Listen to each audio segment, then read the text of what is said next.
우리 이렇게 인사하겠습니다. 성도님의 얼굴에 미소가 아름답습니다.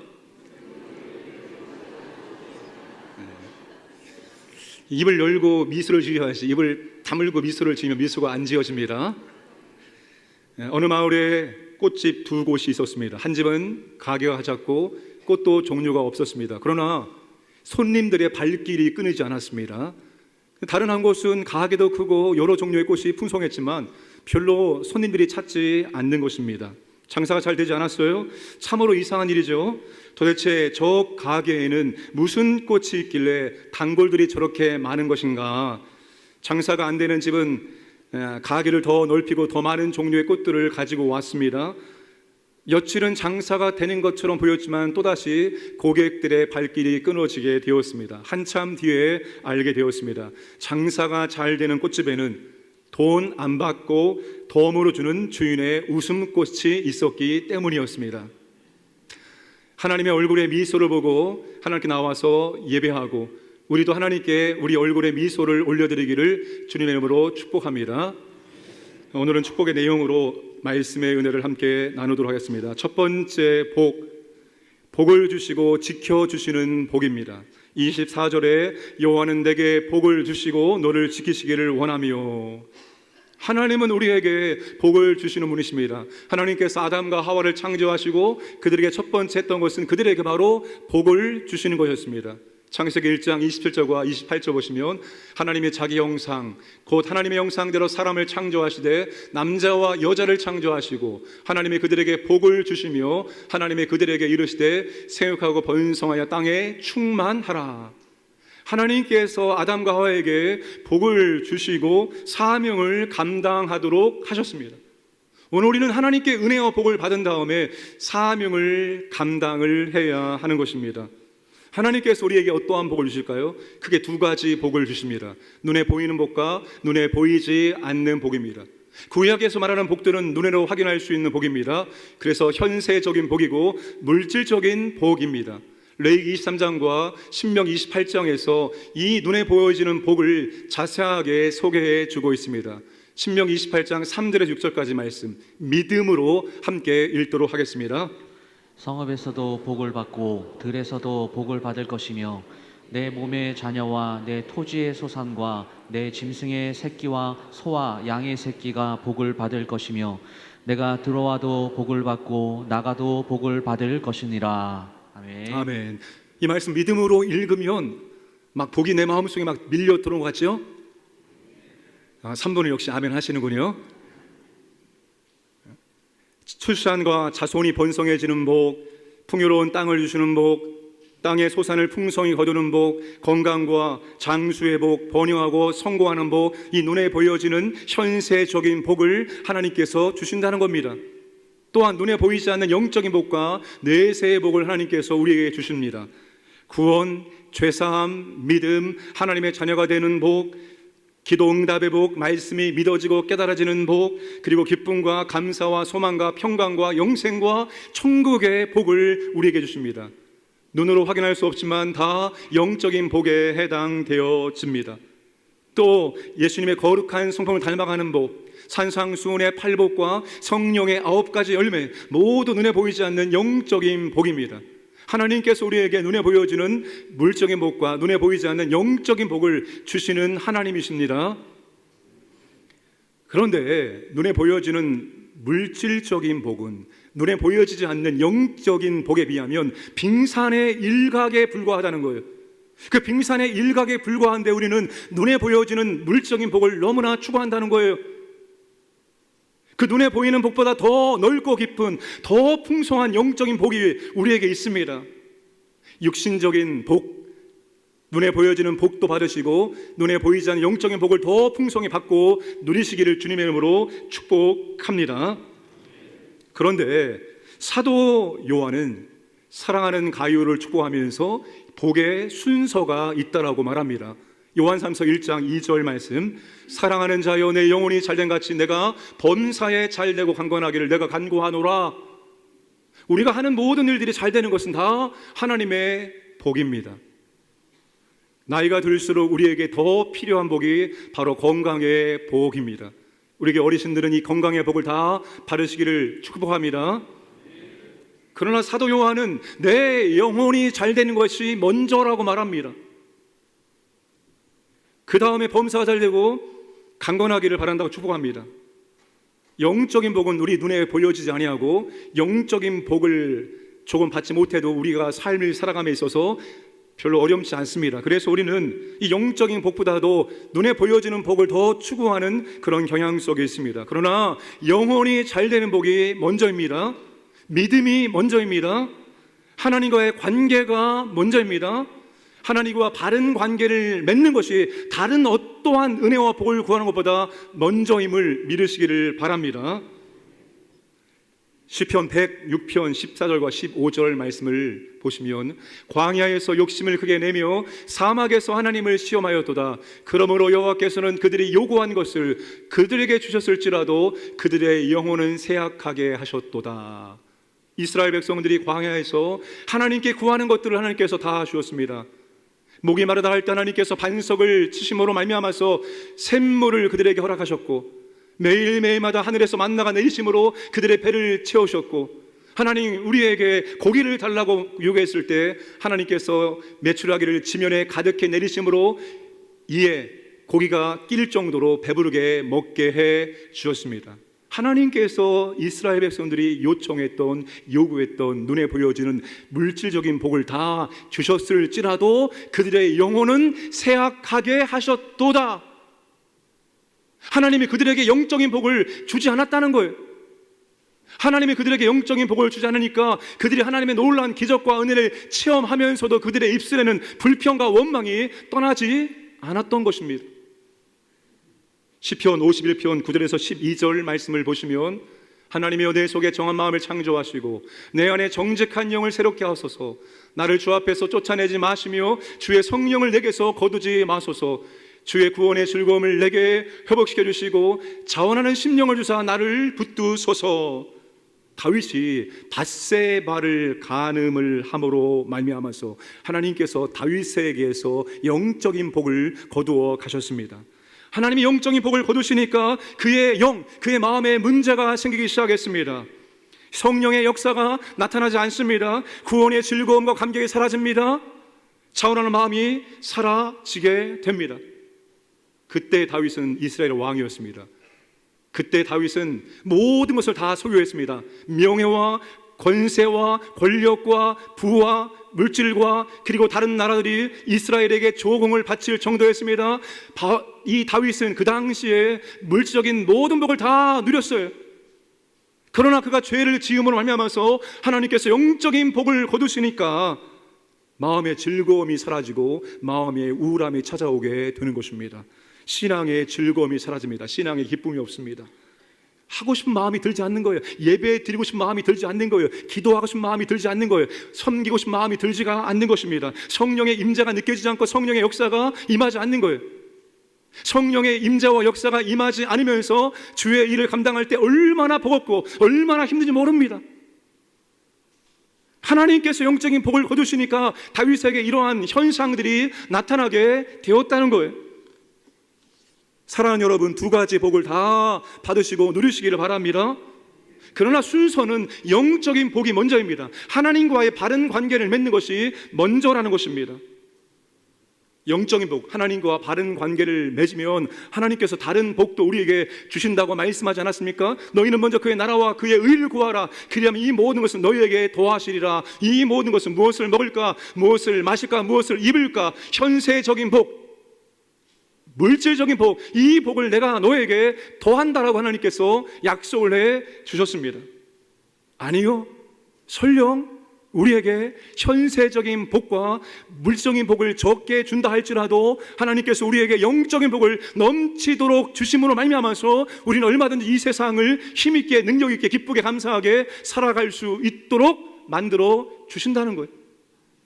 제가 교제하는 목사님의 여동생의 이야기입니다. 이 여동생은 프랑스 파리에 살고 있습니다. 몸이 좋지 않습니다. 특별히 두 눈이 좋지 않습니다. 한쪽 눈은 거의 실명 상태로 큰 빛만 보입니다. 나머지 한쪽도 마이너스 18도입니다. 먼 거리는 잘 안 보이고 가까운 것도 큰 것밖에 보이지 않는 상태에 있습니다. 무엇보다도 안압이 높아서 아침 저녁으로 제 시간에 약을 넣어 주어야 됩니다. 근데 망막이 얇아서 언제 터질지 모르는 그런 조마조마한 삶을 살고 있습니다. 의사의 진단은 치유가 불가능하고 만약 두 눈이 실명하게 된다면 맹인 안내견의 도움을 받고 생활할 수 있으니 너무나 절망하지 말라고 말합니다. 그런데 그 여동생이 정말로 그 의사의 선언을 절망적인 선언을 듣지 않고 소망과 희망으로 받아들였습니다. 안내견의 도움으로 일상을 살 수 있기 때문입니다. 그런데 경제적인 형편도 넉넉하지 않습니다. 아껴야지만 살아갈 수 있는 그런 경제적인 형편이었습니다. 그런데도 그 여동생은 모든 것에 항상 감사하려고 노력을 하고 있습니다. 왜냐하면 첫째, 예수를 믿기 때문이고 둘째, 다른 방법이 없기 때문이라고 말하고 있습니다. 그러면서 자신이야말로 고난이 축복이라고 간증을 하고 있다고 합니다. 인간의 힘으로 해결할 수 없는 고난 때문에 더욱 하나님을 의지하고 의식하며 살고 있기 때문입니다. 만약 자기가 고난이 없고 모든 것이 잘 되고 건강도 좋았다면 지금처럼 견고한 믿음을 가질 수 없게 되었다고 말합니다. 여동생은 파리의 가장 큰 한인교회를 섬기는 권사입니다. 파리에 한인교회가 20교회 정도가 있습니다. 그런데 건물은 크지만 성도는 거의 없는 프랑스 교회를 빌려서 오후에 주일 예배를 드리고 있습니다. 프랑스 교회는 덩치는 엄청 크지만 그 안에 없습니다. 예배를 위한 모든 준비를 미리 해야 하는 것입니다. 그래서 여동생과 조카는 2시간 지하철을 타고, 차가 없기 때문에 2시간 지하철을 타고 교회를 가서 1시간 동안 정리하고 청소해서 예배를 드릴 수 있는 상태를 만들어 놓습니다. 언젠가는 강단을 걸레로 닦고 내려오다가 넘어져서 몇 달간 고생을 하였고 지금도 날씨가 굳으면 통증이 오고 있습니다. 여동생은 그 교회학교 부장으로 섬기고 조카는 찬양팀을 섬기고 있습니다.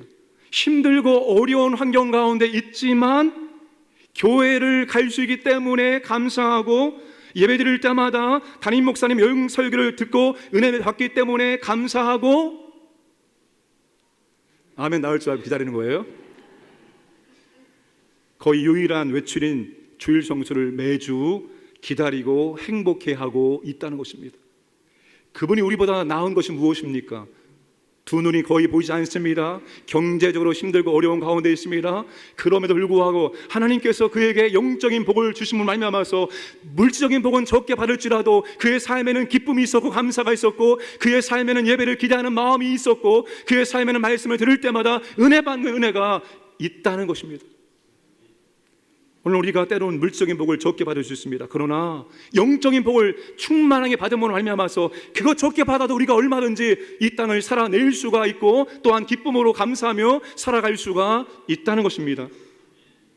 이 두 가지 복을 받는 것도 중요하지만 두 가지 복을 지키는 것은 더더욱 중요합니다. 이스라엘은 지정학적으로 강대국들이 지나가는 길목에 있습니다. 이집트가 북쪽으로 올라가기 위해서는 반드시 이스라엘 땅을 밟고 지나가야 되고 아수르와 바벨론 제국이 남쪽으로 내려갈 때도 반드시 이스라엘 땅을 밟고 지나가야 됩니다. 그러니까 전쟁이 끊이지 않는 땅이 바로 이스라엘의 땅입니다. 다시 말하면 하나님께서 그들을 지키지 않으면 살 수 없는 곳이 바로 이스라엘 땅입니다. 오늘 우리의 삶이 그와 같습니다.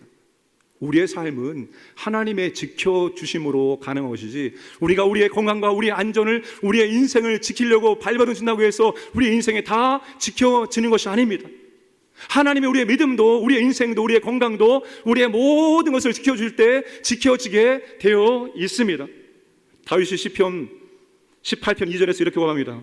여호와는 나의 반석이시요 나의 요새시요 나를 건지시는 이시요 나의 하나님이시요 내가 그 안에 피할 나의 바위이시요 나의 방패시요 나의 구원을 뿌리시요 나의 산성이로다. 다윗이 언제 이 찬송시를 지어 하나님께 영광을 했습니까? 모든 원수의 손과 사울의 손에서 그가 하나님께 구원받았을 때 다윗이 이 시를 지어서 하나님께 감사를 올려드린 거예요. 여호와가 나의 반석이고 나의 요새, 나의 방패, 나의 바위, 나의 산성이 된다고 믿음의 고백을 하고 있습니다. 사람이 지킬 수가 없다는 거예요. 하나님께서 우리의 인생도, 우리의 건강도, 우리의 앞날도 지켜주셔야 되는 거예요. 하나님이 주신 복, 하나님이 지켜줄 때 그 복을 지킬 수가 있는 것입니다. 24절에 복 주신다와 지켜주신다는 동사는 미완료 동사입니다. 하나님께서 한 번에 복을 다 주시고 하나님께서 한 번에 지켜주시는 것이 아니라 하나님은 계속해서 복을 주시고 하나님은 계속해서 우리를 지켜주신다는 거예요. 무슨 말입니까? 우리가 매 순간 하나님께 복을 달라고 구해야 되고 우리가 매 순간 하나님께 나를 지켜달라고 간구해야 한다는 것입니다. 우리가 매 순간 하나님께 절대 의존하면서 살아가야 한다는 거예요. 하나님께서 우리의 모든 것들을 지켜주시기를 주님의 이름으로 축복합니다. 두 번째 복은 얼굴을 비추사 은혜 베푸시는 복입니다. 25절에 여호와는 그의 얼굴을 내게 비추사 은혜 베푸시기를 원하며. 하나님께서 어떤 얼굴을 하고 계실까요?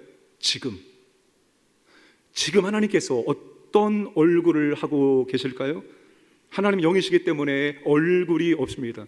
그런데 오늘 본문에서 하나님을 의인화해서 하나님의 얼굴이 어떠한지를, 하나님의 얼굴을 어떻게 우리에게 보여주고 있는지를 말씀해 주고 있습니다. 여호와는 그의 얼굴을 내게 비추사, 세번역 성경 하나님께서 당신들을 밝은 얼굴로 대하시고, 공동번역 야훼께서 웃으시며. 지금 하나님께 나와서 예배드리는 이스라엘 백성들을 아주 밝은 얼굴로, 아주 미소 짓는 얼굴로 바라보고 계시다는 것입니다. 하나님은 주의 백성들이, 주의 자녀들이 하나님께 예배 드리는 모습 볼 때 하나님은 흐뭇한 모습으로 밝은 얼굴로, 미소 짓는 얼굴로 주의 자녀들을 바라보고 계시다는 거예요. 그게 하나님의 창조 목적이기 때문입니다. 하나님의 영광을 위하여 하나님께 찬송되도록 지으셨기 때문에 그 백성들이 하나님께 나와서 하나님을 예배하고 찬송 드릴 때 하나님께서는 흐뭇한 모습으로, 밝은 모습으로, 미소 짓는 모습으로 그 자녀들을 내려다 보고 계시다는 것입니다. 여러분, 주일마다 예배 드리심으로 말미암아서 우리의 얼굴에 미소가, 웃음이 회복되기를 주님의 이름으로 축복합니다. 인도의 캘커타를 중심으로 소외된 이웃들을 보살폈던 테레사 수녀가 그와 함께하는 사람을 볼 때 보는 조건이 있었습니다. 그것은 바로 첫 번째, 잘 웃고 잘 먹고 잘 자는 거였어요. 잘 웃는 사람만이 다른 사람들을 행복하게 만들어 줄 수 있기 때문에 잘 웃는 사람을 반드시 자격 조건으로 뽑았던 것입니다. 유명한 신학자였던 윌리엄 바클레이가 이렇게 말합니다. 지금 웃고 있는 사람은 하나님의 일을 실천하고 있는 사람이다. 지금 얼굴에 밝은 미소와 웃고 있는 사람은 하나님의 일을 실천하고 있다는 거예요. 반대로 인상을 쓰고 있는 사람은 하나님의 일을 가리고 있는 사람이라는 거예요. 그런 의미에서 좌우에 계신 분과 함께 웃어보겠습니다. 시작. 어떤 성도님이 그랬습니다. 저한테, 목사님 웃는 얼굴이 너무 아름다워서 이 강단에서 웃고 있다가 내려와도 된다고. 웃는 것은 연습을 해야 될 것 같습니다. 우리가 거울을 보고 항상 웃는 연습을 함으로 그 웃는 것 자체가 우리가 다른 사람들에게 하나님의 일을 하고 있다는 것을 꼭 기억을 하시기를 바랍니다. 하나님 밝은 얼굴로, 미소 짓는 얼굴로 이스라엘 백성들에게 무엇을 내려줄까요? 하나님의 은혜를 내려준다 말씀을 하고 계십니다. 나니아 연대기의 저자이자 20세기 최고의 기독교 변증가인 C.S. 루이스가 한 종교 토론회에 참석을 했습니다. 토론의 주제는 기독교와 타 종교의 차이점이 무엇인가 였습니다. 기독교에는 성육신과 부활이 있습니다. 아니, 그것은 다른 종교에도 비슷하게 있습니다 라고 말했습니다. 도무지 토론이 끝날 기미가 보이지 않고 열띤 논쟁이 계속 되었습니다. 모든 상황을 가만히 지켜보던 루이스에게 질문을 합니다. 당신은 기독교에만 있는 것이 무엇이라고 생각합니까? 그러자 루이스가 빙그레 웃으면서 쉽지요, 그것은 바로 은혜입니다 라고 말했습니다. 여러분, 그렇습니다. 다른 모든 종교와 기독교가 차이가 있는 것은 바로 기독교에는 하나님의 은혜가 있다는 것입니다. 그 하나님의 헤세드의 은혜, 그 은혜는 오직 하나님만이 인간에게 줄 수 있는 호의나 은총을 의미합니다. 그런데 그 은혜를 받을 수 있는 조건이 전혀 없는 그런 죄인들에게 내려주는 하나님의 호의고 하나님의 친절이고 하나님의 은총이라는 것입니다. 전 세계 그리스도인들이 가장 사랑하는 찬송가는 찬송가 305장 나 같은 죄인 살리신입니다. Amazing Grace. 존 뉴턴의 찬송시입니다. 이 존 뉴턴은 아프리카에서 노예들을 잡아와서 유럽 각국에 팔았던 노예 상인이었습니다. 그가 하나님을 풍랑 속에서 만납니다. 하나님께서 풍랑 속에서 그를 죽지 않도록 그를 살려내시고 그를 구원해 주셨습니다. 그 구원받은 은총이 너무나 놀랍다고 노래를 한 것입니다. 저주받고 버림받아 마땅한 이 죄인이 구원을 받았을 뿐만 아니라 하나님의 자녀가 된 것이 너무나 감사해서 하나님께 지은 찬송시입니다. 나 같은 죄인 살리신 주 은혜 놀라워 잃었던 생명 찾았고 광명을 얻었네. 큰 죄악에서 건지신 주 은혜 고마워. 나 처음 믿은 그 시간 귀하고 귀하다. 우리 3절은 다 함께 찬양을 함께 부르도록 하겠습니다. 이제껏 내가 산 것도 주님 내게 해라. 또 나를 장차 본향에 인도해 주시리. 하나님은 우리에게 은혜를 베풀어 주신다. 우리가 이 땅을 사랑하면서 우리는 하나님의 은혜를 체험하는 현장이 바로 이 땅입니다. 하나님의 은혜는 마르지 않는 은혜입니다. 왜냐하면 하나님은 때를 따라 돕는 은혜를 우리의 삶 가운데 베풀어 주시기 때문입니다. 우리가 물질이 없을 때, 우리가 질병 가운데 신음할 때, 우리의 자녀가 잘 안 될 때, 우리가 여러 가지 어려움 가운데 있을 때, 그 하나님의 은혜가 필요할 때마다 우리가 은혜의 보호자 앞에 나가서 하나님의 은혜를 구하면 여지없이 하나님께서 우리에게 은혜를 내려주시기 때문입니다. 그러니 여러분, 하나님의 은혜가 필요할 때 그때 담대하게 은혜의 보호자 앞에 나가서 예수님을 의지해서 하나님께 도와달라고 하나님의 은혜를 구하시고 그 하나님의 은혜를 체험하심으로 알미암아서 감사와 기쁨을 가지고 주일마다 주 앞에 나와서 더 뜨겁게 하나님께 찬송과 영광을 올려드리시기를 바랍니다. 그런데 우리가 이 땅에서 받는 은혜, 그 물질적인 은혜들, 그것이 결코 가장 큰 은혜가 아닙니다. 우리가 하나님께 받는 가장 큰 은혜가 무엇이라고 생각하십니까? 하나님께 받는 가장 큰 은혜는 다른 것이 아니라 바로 우리가 주님의 얼굴을 보고 주님과 완전한 교제를 할 수 있다는 것입니다. 아담이 죄를 지었을 때 하나님의 낯을 피했습니다. 창세기 3장 8절 말씀, 그들이 그날 바람이 불 때 동산에 거니시는 여호와 하나님의 소리를 듣고 아담과 그의 아내가 여호와 하나님의 낯을 피하여 동산 나무 사이에 숨으니라. 아담이 범죄했을 때 하나님이 그들을 찾아왔을 때 아담은 하나님의 얼굴을 보지 못하고 하나님의 낯을 피하여 동산에 숨어버렸습니다. 모든 인류는 하나님의 얼굴을 보면서 교제할 수 있는 특권을 상실했습니다. 그런데 하나님께서 하나님의 얼굴을 보여주시고 교제하기 위해서 죄인들을 찾아오셨습니다. 요한복음 1장 18절에 본래 하나님을 본 사람이 없으되 아버지 품속에 있는 독생하신 하나님이 나타내셨느니라. 하나님께서 다시 우리에게 얼굴을 보여주시고 우리와 교제하기 위해서 하나님께서 죄인들을 찾아오셨는데 그 주님이 바로 하나님이시고 그 주님의 얼굴에는 하나님의 영광이 가득했습니다. 은혜와 진리가 충만하여 하나님의 영광을 우리에게 보여주셨습니다. 사랑하는 여러분, 사랑하는 사람은 사랑하는 사람을 만나기를 간절히 원하는 것입니다. 그 사랑하는 사람 만나서 얼굴 보면서 함께 교제하기를 갈망하는 거예요. 우리가 그리스도를 사랑한다고 말하지 않습니까? 우리의 신앙의 대상이 그리스도 아닙니까? 오늘 예배의 대상이 그리스도 아닙니까? 그 주님의 얼굴 보기를 갈망하고 계십니까? 주님, 내가 주님의 얼굴을 보기를 원합니다. 주님의 얼굴을 보면서 내가 주님과 교제하기를 원합니다. 영화에서 보여지는 그런 얼굴이 아니라 성경에서 말씀하고 있는 그 주님의 얼굴, 내가 그 주님의 얼굴을 보기를 원합니다. 사도 바울이 그토록 이 땅에서 갈망했던 것은 그 주님의 얼굴을 보고 주님과 영원토록 함께하는 것이었습니다. 그런데 그것이 사도 바울의 갈망만이 아니라 모든 믿음의 선배들이 다 그렇게 주님의 얼굴 보기를 갈망하면서 이 땅 가운데 믿음의 삶을 신실하게 살아냈다는 것입니다.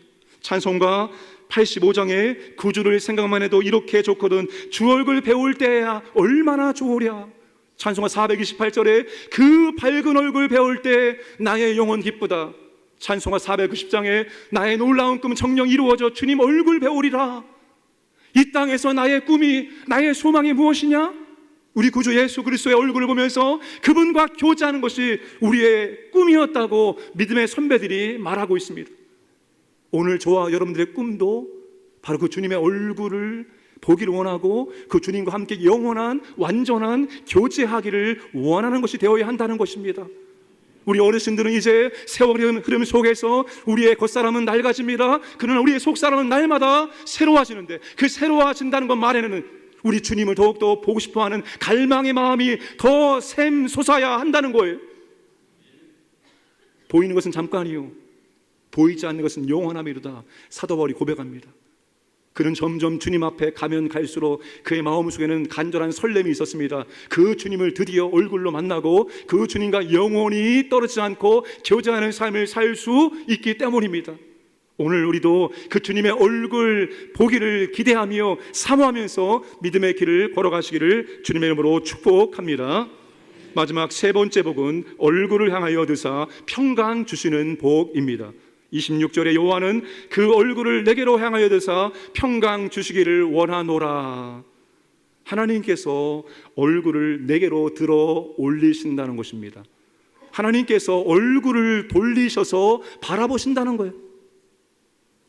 하나님께서 누군가에게 얼굴을 돌리셔서 바라본다는 것은 그 사람을 인정하고 그 사람과 함께 하신다는 뜻입니다.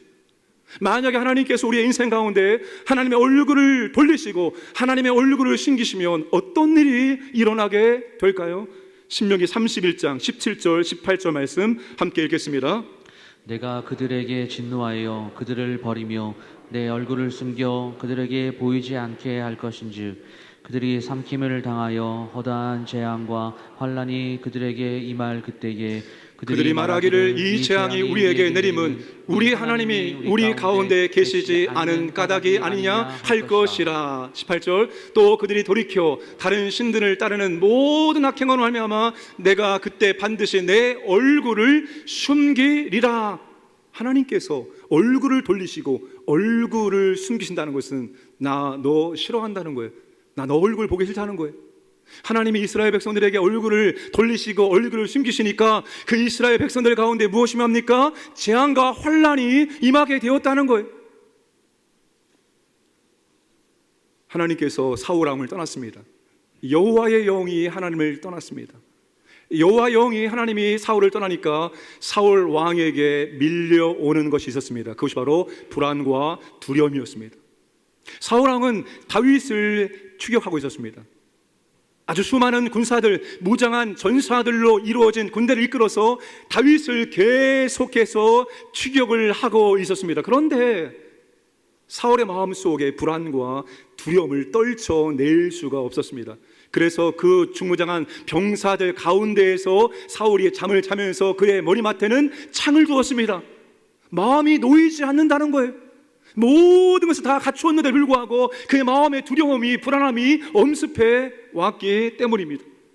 그러나 하나님께서 얼굴을 향하시고 함께 하시면 우리의 삶 가운데 샬롬이, 하나님의 평강이, 그리스도의 평강이 임하게 된다는 거예요. 샬롬 평강은 이스라엘 백성들의 인사입니다. 이 샬롬 평강은 이스라엘 백성이 원했던 모든 축복의 종합이었습니다. 그리고 핵심이었습니다. 평강은 모든 재해와 전쟁에서 자유하고 이 세상에서 모든 필요가 흡족하게 채워지는 것을 뜻하기 때문입니다. 그런데 하나님이 주시고자 하는 평강은 모든 위협이 사라지고 모든 만족이 채워짐으로 오는 평강이 아닙니다. 고난과 환난과 핍박과 위험은 도사리고 있을지라도 상황과 상태를 넘어서는 하나님의 평강이 임할 수 있다는 것입니다. 사도 바울처럼 주님을 위해서, 교회를 위해서 생명 바쳐 헌신한 사람은 없습니다. 그런데 가는 곳마다 핍박과 환난과 어려움이 바울을 기다리고 있었습니다. 힘에 겹도록 심한 고난을 당하여 살 소망까지 끊어질 정도였습니다. 영혼 구원하고 교회를 세우고 주님의 제자를 세우는데 생명을 바쳤던 바울이었는데 왜 이렇게도 반대자와 대적자와 심지어 암살자가 항상 사울을 따라냈을까요? 전지전능하신 하나님께서 이 복음사역을 감당하는 사울에게 은혜와 능력을 주셔서 아무런 어려움 없이 이 일들을 하게 하면 얼마나 좋을까요? 하나님이 그렇게 하지 않았습니다. 이해할 수가 없습니다. 그런데 더 이해할 수 없는 것은 바울은 항상 그런 죽음의 상황에 처해 있으면서도 바울은 이렇게 말합니다. 나는 낙심하지 않는다. 내 몸에 그리스도의 죽음을 짊어짐으로 내 몸을 통해서 그리스도의 생명이 나타날 것을 알기 때문에 나는 절대로 낙심하지 않는다 고백합니다. 이게 사람의 힘으로 됩니까? 이게 사람의 의지로 되는 것입니까? 하나님이 그의 마음속에 하나님의 평강을 넘치도록 두니까 바울이 그런 상황 속에서도 나는 낙심하지 않고 그리스도의 생명이 나타날 것을 기대하며 감사한다고 고백을 할 수가 있었던 것입니다. 하나님이 우리와 함께 한다면 우리에게 하나님께서 이러한 평강을 주십니다. 예수님께서 이 땅에 왜 오셨습니까? 우리에게 평화를 주기 위해서 오셨습니다. 땅에서 하나님이 기뻐하시는 사람들 중에 평화로다, 두려움의 문을 닫고 있는 제자들에게 나타나셔서 평안을 너희에게 끼쳐노니 곧 나의 평안을 너희에게 주노라. 내가 너희에게 주는 것은 세상이 주는 것과 같지 아니하니라. 세상 사람들은 건강해야지 평안하고 물질이 많아야지 평안하고 하는 일이 잘 돼야지 평안하지만 하나님은 그것과 상관없이 우리에게 평안을 줄 수 있다라고 말씀을 하고 계십니다. 여러분, 하나님이 우리에게 평강을 주시며 우리 마음속에 평안함이 넘칠 수가 있다는 거예요. 그게 영적인 복이기 때문입니다. 한 청년이 어떤 문제를 오랫동안 씨름하다가 목사님을 찾아왔습니다. 그는 목사님의 조언을 듣기 원했습니다. 목사님, 오랫동안 고민하다가 제가 드디어 결정을 내렸습니다. 그런데 그 결정이 옳은 결정인지 주님이 원하시는 결정인지 확신이 서지 않습니다. 그래서 목사님께 조언을 구하러 왔습니다. 근데 목사님이 그 청년을 보자마자 하는 말이 주님께서 원하시는 결정이 아닙니다. 그래도 놀랍니다. 아니 목사님, 내가 지금 아무 얘기도 하지 않았는데 어떻게 그걸 압니까? 라고 되물었습니다. 그랬더니만 청년에게 이렇게 말합니다. 거울을 보시면 아마 그 이유를 알게 될 것입니다. 청년이 거울 속에 비친 자신의 얼굴의 모습을 보았습니다. 수심이 가득하고 찡그린 모습으로 생기도 하나 없는 찌드른 모습으로 서 있는 것을 보게 되었습니다. 그 모습을 보고 나서 비로소 깨닫고 미소를 지었습니다. 맞습니다, 목사님. 주님께서 인도하신다면 제가 이렇게 불안하고 염려스럽고 고뇌 어린 표정을 하지 않았을 것입니다. 제가 앞으로 거울을 보고 거울에 제 얼굴을 보면서 주님께 기도를 해야겠군요 라고 말했습니다. 주님의 인도를 받을 때 거기에는 심령 깊숙한 곳에서 올라오는 그런 평안이 있습니다. 그건 환경을 넘어서서 오는 평안입니다. 그건 환경이 아무리 고통스러울지라도 주님이 우리의 마음 깊은 곳에서부터 우리에게 주시는 그 기쁨과 그 평안입니다. 주님이 우리와 함께 하시면 우리는 얼마든지 평안한 마음을 가지고 살아갈 수 있습니다. 코로나가 재확산된다는 그런 소식을 듣고 있죠. 불안하십니까? 염려하십니까? 우리 그런 것들에 염려하고 불안해하지 마십시오. 물론 우리가 철저하게 소독하고 잘 지켜놔야 되겠지만 우리가 할 수 있는 것이 아닙니다. 주님이 우리와 함께 하시고 우리를 지켜주시면 지켜지는 것이고 또한 우리 마음속에 평강이 임할 줄로 믿으시기를 바랍니다. 말씀을 정리하겠습니다. 제사장들은 이스라엘 백성들이 하나님께 예배하기 위해서 성막과 성전에 들어올 때 그리고 나갈 때 항상 이 복의 내용으로 그들에게 복을 빌어 주었습니다. 아침에 일어나셔서 하나님 내게 세 가지 복을 주옵소서 기도하시고, 저녁에 잠자리 누우실 때 하나님 내게 이 세 가지 복을 주옵소서 기도하시고, 우리 자녀들에게, 남편에게, 아내에게, 내가 알고 있는 사람들을 위해서 이 세 가지 복을 항상 구하시기를 바랍니다. 그리고 이 복이 우리의 일상의 인사가 되기를 원합니다. 지난 금요일에 자녀와 함께하는 금요 성령 기도를 했습니다. 유아부부터 요새까지 69명의 자녀가 참석했습니다. 조금 부족한 것들이 있었지만 제 마음속에 감동으로 왔던 것이 있었습니다. 그것은 바로 서로가 서로를 축복하는 시간이었습니다. 부모가 자녀의 손을 붙잡고 혹은 자녀의 몸을 손에 대고 자녀를 위해서 축복하는 것입니다. 더 감동적인 것은 그 어린 자녀가 부모의 손을 붙잡고 혹은 부모의 몸에 손을 얹고 부모를 축복하며 기도해 주는 것이었어요. 기도 공유, 기도 전수를 목적으로 하는 것입니다. 그러나 끝나고 가족과 교제 시간을 보내라고 너무나 우리가 바쁘게 사니까 저도 마친 다음에 새 자녀와 함께 팥빙수를 먹으러 갔습니다. 그리고 제가 물어봤습니다. 어땠어? 괜찮았어? 할만했어? 너 괜찮았어? 뭐 지루하지 않았어? 뭐 이 정도 할 수 있을 것 같아? 그럼 더 중요한 것은 엄마의 몸에 손을 얹고 새 아들이 아니 두 아들이죠. 간절하게 기도해 줬다는 거예요. 저는 그 모습이 너무나 감동되었습니다. 이런 감동을 받기를 원하시면 8월 첫째 주 자녀와 함께는 금요 성령 기도회에 자녀를 꼭 데려오시기 바랍니다. 우리가 정말로 서로 축복해 줌을 알면서 하나님의 복이 우리 가운데 풍성하게 임하기를 주님의 이름으로 축복합니다.